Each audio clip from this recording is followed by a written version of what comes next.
എന്തായാലും 1 ലക്ഷം രൂപ ദേവരാജൻ വാങ്ങിച്ചു. അതുകൊണ്ട് എനിക്ക് ഒരു പ്രയോജനം കിട്ടിയില്ല. അത് അങ്ങനെ അങ്ങ് പോയാൽ ശരിയാവില്ലല്ലോ. ഒന്നുകിൽ എനിക്ക് ആ പൈസ തിരിച്ചു കിട്ടണം, അല്ലെങ്കിൽ ഞാൻ ഇനി പറയുന്നത് അതേപടി അനുസരിക്കണം. തന്ന പൈസ തിരിച്ചു തരാൻ ഒരു മാർഗവും സാറേ. മാർഗമില്ലെങ്കിൽ മഹാലക്ഷ്മിയുടെ കുഞ്ഞിന് എന്തെങ്കിലും സംഭവിച്ച ദേവരാജന് ഞാൻ കൊടുക്കാന്ന് പറഞ്ഞൊരു തുകയുണ്ട്. അതേപറ്റി ദേവരാജൻ നിന്നോട് പറഞ്ഞിട്ടില്ലേ? പറഞ്ഞായിരുന്നു. ആ തുകയെക്കാളും കൂടുതൽ തുക ഞാൻ നിങ്ങളുടെ കയ്യിൽ അങ്ങ് തരും. പക്ഷേ ചെറിയൊരു കാര്യം മാത്രം നിങ്ങൾ എനിക്ക് ചെയ്തു തരണം. ഇനി പാപങ്ങളൊന്നും ചെയ്യാൻ എനിക്ക് വയ്യ സാറേ. പാപങ്ങൾ നിങ്ങൾ ചെയ്തില്ലെങ്കിൽ പിന്നെ അത് ചെയ്യുന്നത് ഞാനായിരിക്കും. ജയിലിൽ നിന്ന് ഇങ്ങോട്ട് ഇറങ്ങിയതേ ഉള്ളൂ. ഇനി പോകാൻ പോകുന്നത് അങ്ങോട്ട് തന്നെ. അതിനു മുമ്പ് ഇനി എന്തൊക്കെ വൃത്തിയോട് കാണിക്കാനും എനിക്കൊരു മടിയൂല. സാറ് പറ സാറേ, എന്താ ഞാൻ ചെയ്യേണ്ടത്? നീ അല്ല കൊച്ചേ, നിന്റെ അമ്മയാ ചെയ്യേണ്ടത്. ഇവരല്ലേ ഇപ്പൊ കണ്ണന്റെ ലക്ഷ്മിയുടെ കുഞ്ഞിനെ നോക്കാൻ പോകുന്നത്. കുഞ്ഞു പാല് കുടിച്ച് ആശുപത്രിയിലായിട്ടും ഇവരെ ആരും സംശയിച്ചിട്ടില്ല. അല്ല, സംശയിച്ചോ നിങ്ങളെ? ഇതുവരെ ഇല്ല. അപ്പൊ ഞാൻ പറയുന്ന കാര്യം നിസ്സാരമായിട്ട് നടക്കും. അതിനുമുമ്പ് ഇതങ്ങോട്ട് പിടിച്ചേ. എന്താ സാറേ ഇത്? അമ്മയ്ക്കും മരുമോക്കുള്ള ഓണക്കോടിയാ. അയ്യോ, ഇതൊന്നും വേണ്ട സാറേ. വാങ്ങിച്ചോണ്ട് വന്നതല്ലേ, പിടിക്കേ. മേഡം വാങ്ങിച്ചോ, പിടിക്കേ. നിനക്കാ. ഇനി അമ്മ വന്നേ. വാ.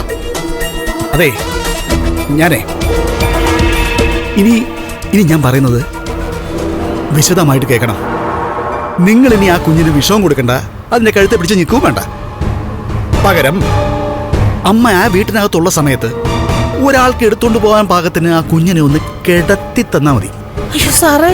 എന്താ അത് ചെയ്യാൻ വയ്യേ? എന്നാ പറ്റൊരു കാര്യം ചെയ്യ്, ആ തന്ന തുക ഇങ്ങനെ തിരിച്ചാ. ഇപ്പൊ ദേവരാജൻ അനിയന്റെ കൈ കൊടുത്തില്ലേ, അതുൾപ്പെടെ. ഇങ്ങനെ ഞങ്ങളെ പരീക്ഷിക്കരുത് സാറേ. ഗുണമുള്ള കാര്യമാണ് ഞാൻ പറഞ്ഞേ. നിങ്ങൾക്കാണെങ്കിൽ നിങ്ങളുടെ ശരീരം അനങ്ങാതെ തന്നെ കുറച്ച് പൈസ കിട്ടുകയും ചെയ്യും.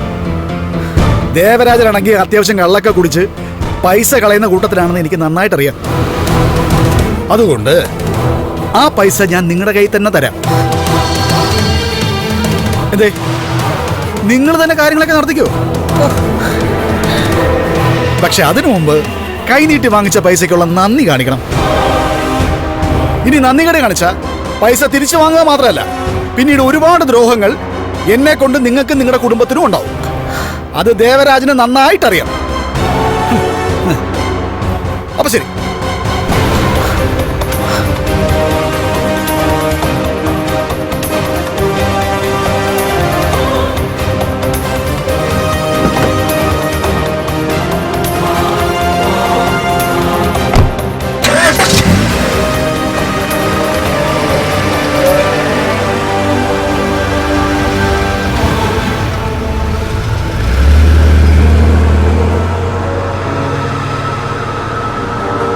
ഇയാളൊരു ദുഷ്ടനാണല്ലോടി. എന്താ അമ്മയുടെ തീരുമാനം? രമണി, കൊച്ചിന് വിഷം കലർന്ന പാല് കൊടുത്തിട്ട് ദേവരാജനാണ് വിഷം നേടിയത്, അത് മറക്കരുത്. അങ്ങേര് പറഞ്ഞതാ സത്യം. നിങ്ങൾ ആ കൊച്ചിന് വിഷം ഒന്നും കൊടുത്തിട്ടില്ല. നിന്നോടൊക്കെ സത്യം പറഞ്ഞാലും നീ ഒന്നും വിശ്വസിക്കാതിരുന്ന എന്ത് ചെയ്യും? ഇനി സത്യമൊന്നും പറയണ്ട. അയാള് പറഞ്ഞതേ ഒരു നിസ്സാര കാര്യമാ. ആ വീട്ടിലുള്ളവരെ കണ്ണു തെറ്റുമ്പോഴേ കൊച്ചിനെ ഒന്ന് ഹാളിലോ മറ്റോ കൊണ്ട് കിടത്തണം. എന്നിട്ടാ വാതിലൊന്ന് തുറന്നിടണം. പിന്നെ ബാക്കിയൊക്കെ അങ്ങേര് പറഞ്ഞു വിടുന്നവര് അതുപോലെ അങ്ങ് ചെയ്തോളും. എന്തായാലും വാങ്ങിയ പൈസയൊന്നും തിരിച്ചു കൊടുക്കാൻ പറ്റത്തില്ല. അതൊക്കെ ചെലവായി പോയതുകൊണ്ട് അമ്മയൊന്ന് സഹായിച്ചേ പറ്റൂ.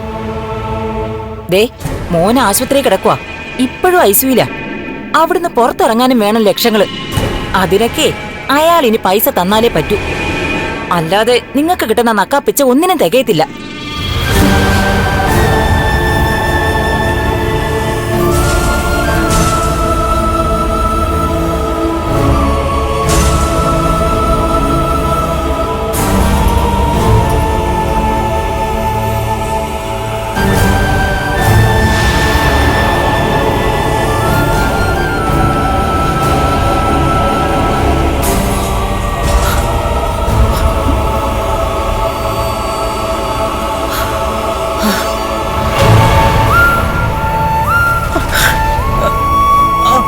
ആ